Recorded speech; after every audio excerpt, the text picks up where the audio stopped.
Have you ever gone looking for your glasses, only to realize you've been wearing them the whole time? Or maybe you've walked into a room and stood there for a few seconds, wondering, now what did I come in here for? If that sounds familiar, you're not alone. These little slips happen to all of us, and most of the time, they're harmless. But still, there's that quiet worry that creeps in.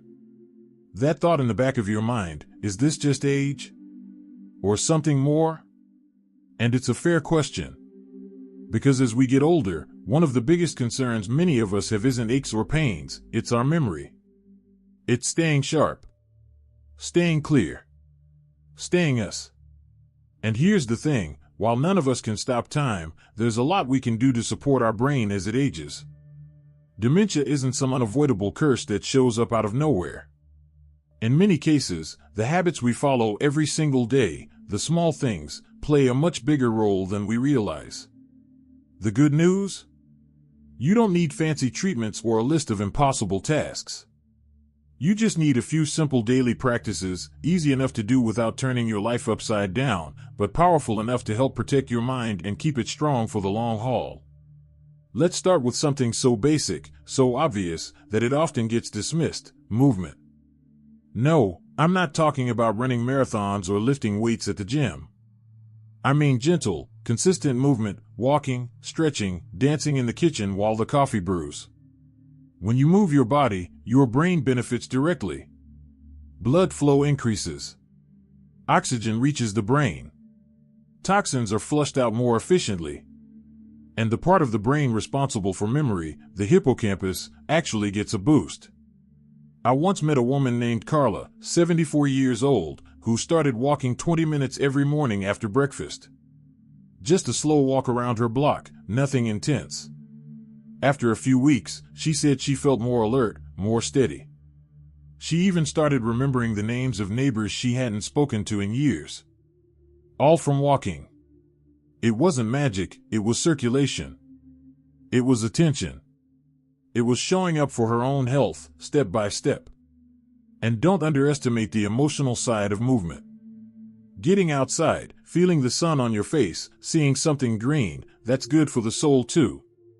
And when the soul feels better, the brain tends to follow. Another daily habit that helps fend off cognitive decline is one we often don't associate with the brain: what you put on your plate. Your brain needs fuel. Not just any fuel, but the kind that supports clarity, focus, and repair.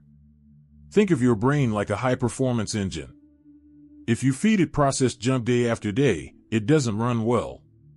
But if you nourish it with foods like leafy greens, berries, fish, nuts, and healthy oils, it can thrive. These foods fight inflammation, support blood flow, and deliver the nutrients your brain cells need to stay strong. I know this isn't news to you. You've probably heard it before. But hearing it and actually living it are two different things. The key isn't perfection. You don't have to become a health nut. You just have to be intentional. Maybe add a handful of blueberries to your cereal. Swap out the chips for almonds. Cook with olive oil instead of butter now and then. A man named Peter once told me he started his brain diet with one change: he added spinach to his eggs every morning. That's it. But it was enough to get him thinking differently, enough to start a small ripple effect. Now he's eating better across the board, and he says his mind feels lighter. His thinking clearer. It's like I'm not in a fog anymore, he said. And it all started with a handful of greens. The next daily practice might surprise you, because it doesn't involve eating or exercising. It's being socially engaged. Yes, talking to people, real, meaningful conversations, can help protect your brain from decline. When you talk to someone, your brain is doing a lot behind the scenes. You're listening, remembering, interpreting tone, reading facial expressions, sharing stories, and offering responses, sometimes all at once. That kind of engagement is like a workout for your brain. It keeps your memory, your language skills, and your emotional awareness sharp. And yet, so many people drift into isolation as they get older, not because they want to, but because life shifts. Kids get busy, friends move away, routines change. But isolation is a quiet risk. a hidden one. It creeps in and slowly dulls your thinking. The good news is, connection doesn't have to be complicated.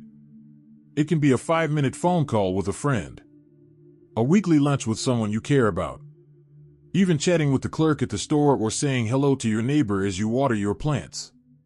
Those small moments matter more than you think.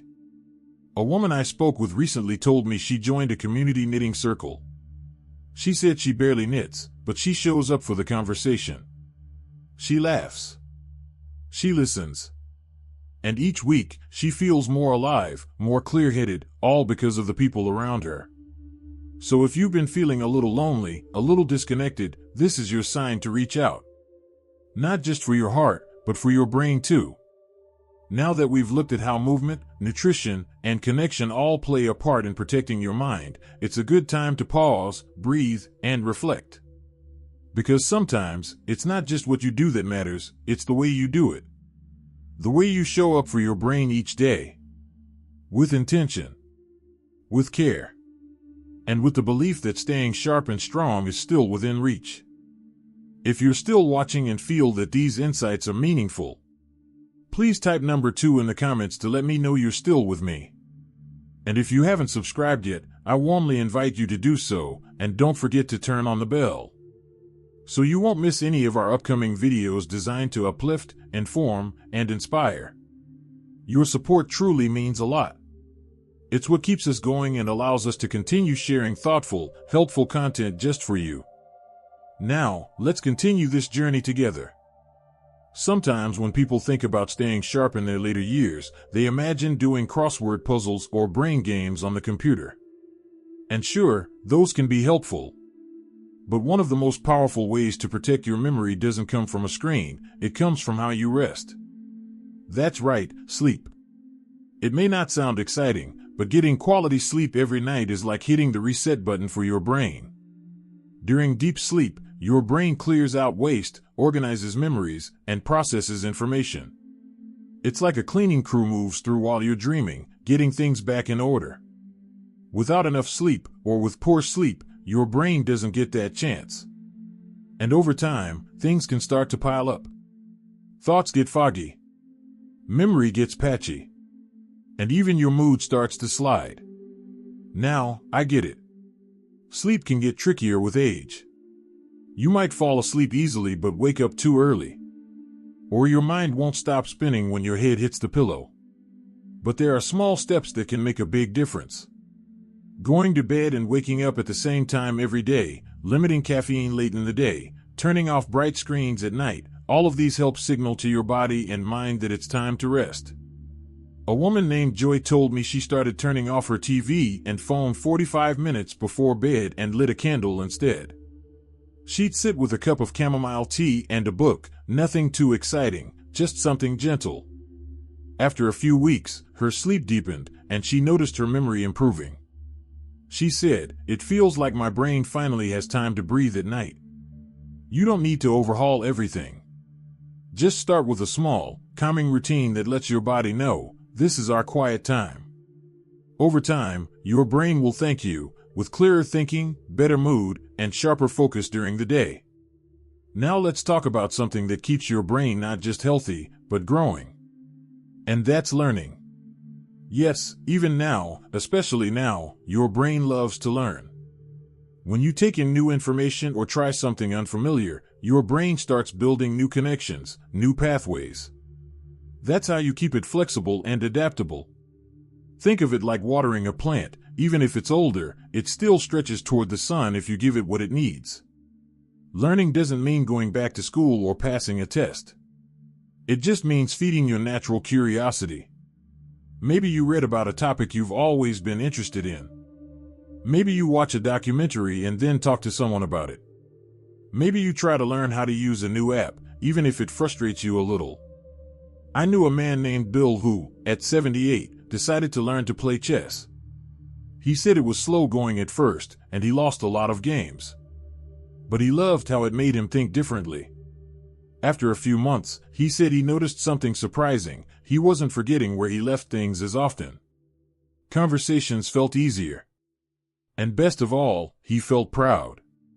like he'd proven to himself that his brain was still very much alive. That's the power of learning. It's not just about gathering information, it's about reminding yourself that you're still growing, still moving forward, still capable of lighting up new corners of your mind. And learning becomes even more powerful when it's combined with movement or creativity.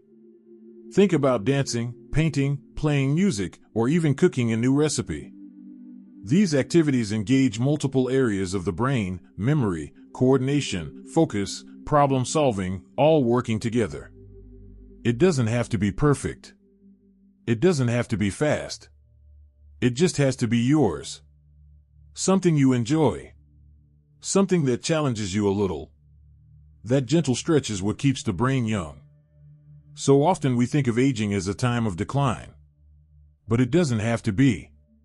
With the right daily practices, even just a few minutes each day, you can nourish your mind, strengthen your memory, and feel more mentally alive than ever before. Let's take a moment here. Think about your daily routine. Is there room to slow down at night and prepare for better sleep? Is there something you've always wanted to learn, a topic, a skill, even a word in a new language? Is there a creative itch you haven't scratched in a while? You don't need a big plan. Just one small step. One little shift in your day that tells your brain, hey, I still care about you. I still need you. Let's keep going. Because your mind is still very much on your side. Still ready to learn, to adapt, to protect you, as long as you give it the care it needs. And once you start, you might be surprised by how much better you feel. Not just clearer in your thinking, but more joyful, more present, more connected to the people and world around you. There's one more practice I want to share with you, one that often goes unnoticed, yet it might be the most powerful of all when it comes to protecting your mind and spirit. It's not a food, or a pill, or even a new activity. It's something deeper. It's purpose. You see, our brains aren't just machines that run on sleep and vegetables. They're wired for meaning. They want to know, why am I getting up today? What matters? Who needs me?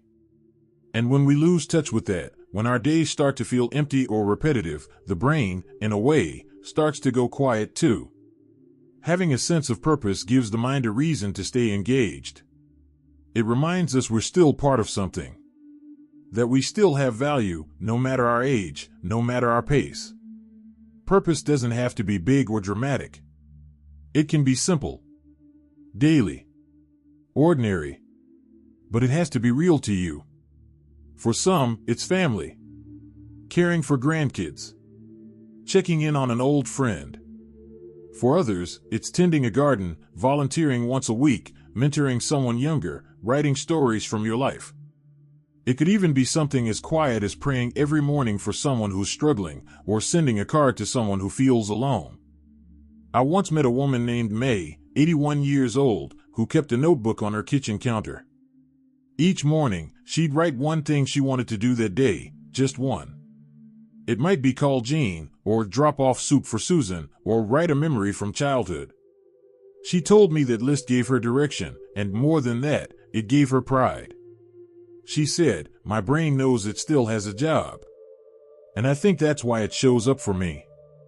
Isn't that beautiful? When we show up for life, our brain shows up for us. So, let's take a moment and pull all of this together. The practices we've talked about aren't magic pills. They're not quick fixes.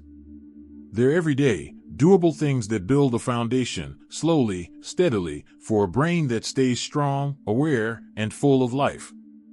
Move your body, even just a little, every day. Fuel your mind with food that loves you back.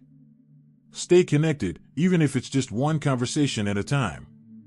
Let your mind rest at night so it can rise fresh in the morning. Keep learning, stay curious, and feed that spark of I still can. And finally, perhaps most importantly, live each day with a little bit of purpose, something that matters to you, even if it's small. The truth is, your brain isn't trying to leave you behind. It's asking for your support. And when you give it what it needs, it responds. It strengthens. It shines. Even if you've had moments of forgetfulness lately, even if you've felt foggy or anxious or unsure, you can start fresh today. Right now. With one breath. One choice. One practice. Because your story is still unfolding. And your mind is still very much a part of it. And if you're still wondering whether these things really work, I want to gently remind you, you don't have to do them perfectly. You just have to do them. Keep moving, keep connecting, keep feeding your brain and your heart with what matters. You are not behind. You are not fading. You are evolving, and every step you take to care for your mind is a step toward greater clarity, confidence, and joy. If anything in this video resonated with you, if you've tried one of these practices, or have one of your own that helps you feel sharper or more alive, I'd love for you to share it in the comments. Your story might be the exact encouragement someone else needs today. And if this video helped you, or made you feel seen and supported, don't forget to click like and subscribe to the channel if you haven't yet. We're building a space here for real conversations, real wisdom, and real hope about growing older with strength, grace, and purpose. So here's to your brain, to its resilience, its brilliance, and its quiet request for care.